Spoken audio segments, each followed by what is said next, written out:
In 2023, Thailand placed a $1.44 billion bet. Not on oil, not on tourism, on a future where engines make no sound. Vietnam is building its answer. Indonesia is digging for theirs, because the country that wins this race won't just build cars, they'll own the arteries of Asian power for the next half-century. For 50 years, Thailand was the engine room of Asia. 2 million vehicles rolled off its assembly lines every year, the Detroit of the East. But electric vehicles didn't just change the product, they rewrote the entire equation. Overnight, half a century of industrial mastery became a liability. By the end of this story, you'll see why Thailand is gambling its future on a technology it didn't invent, and what this gamble reveals about the new rules of Asian industrial survival. Thailand didn't stumble into becoming Asia's Detroit. It earned it, decade by decade. Tax breaks in the 1960s, Japanese partnerships in the 80s. A generation trained to build precision at scale. By 2020, 1 in 10 Thai families depended on the rhythm of the assembly line. Automotive was 10% of the nation's wealth.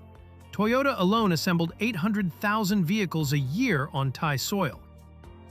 Then came the electric engine.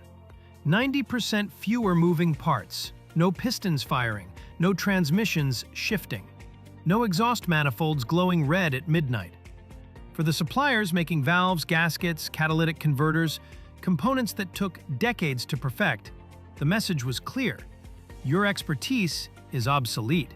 Thailand's automotive empire wasn't just threatened, it was being erased by simplicity.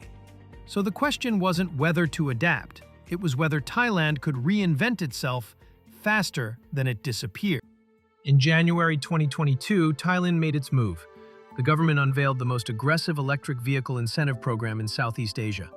$1.44 billion, tax holidays for manufacturers, rebates for buyers, charging stations rising like steel flowers across the highway network.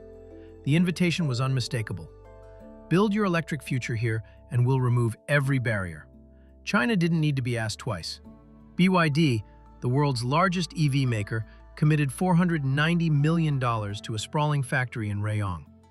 Great Wall Motors followed with $190 million. SAIC, Hosan, Neta. By 2024, Chinese automakers had poured over $1.4 billion into Thai soil. But here's what most analysts missed. Thailand wasn't trying to invent the electric car. It was positioning itself as the export gateway for Asia. Assemble in Thailand. Ship to Indonesia, Malaysia, the Philippines, Australia. The same playbook that built Toyota's empire, only faster, leaner, and with everything on the line. The gamble wasn't just bold, it was existential. While Thailand opened its checkbook, Vietnam was building something else entirely. VinFast, a homegrown EV brand bold enough to enter the American market. A Vietnamese car in California showrooms. Unprecedented. Precarious. Indonesia chose a different path, control the source.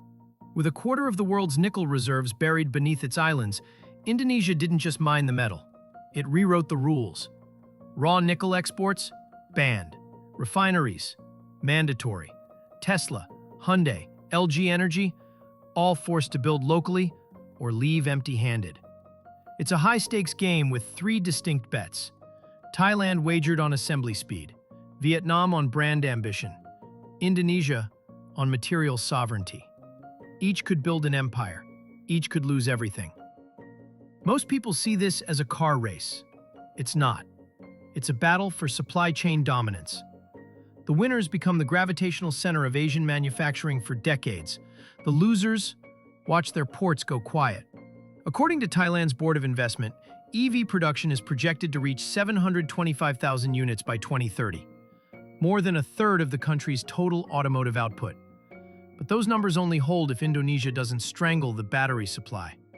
If Vietnam doesn't prove that Asian brands can win on design, not just cost. The margin between triumph and irrelevance is measured in months, not years. So what does Thailand's $1.44 billion gamble actually reveal? It shows us that in the new Asia, legacy is a weight, not a shield. That speed matters more than history. That the countries willing to burn their old playbooks, even imperfectly, are the ones that will define the next industrial age. Thailand isn't trying to be the best. It's trying to be indispensable. In a world where engines fall silent, that's the only strategy that matters. If this story shifted how you see Asia's transformation, subscribe now. Next, we're tracking Indonesia's nickel empire and why China is pouring $30 billion into controlling it.